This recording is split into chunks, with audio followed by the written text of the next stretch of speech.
What does Yiddish mean to you? It means the source of a fantastic civilization that I think is just easing its way out of history, yeah.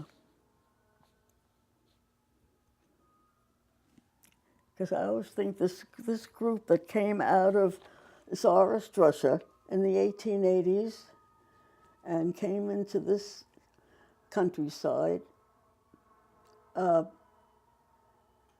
there's still remnants of it in more recent immigrations, have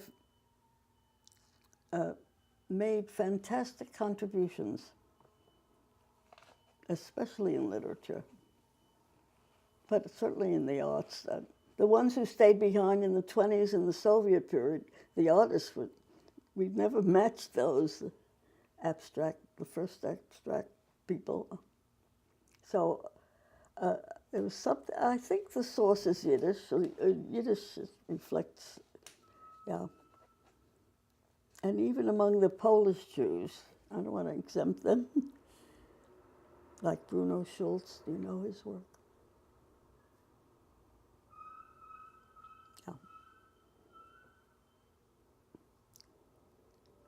And I guess I have a sentimental attachment, and I certainly enjoy the expressions like Macheten is different, right? But there are so many others, idioms that are incomparable now.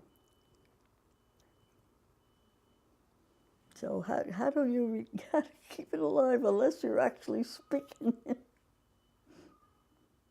But I think your work helps.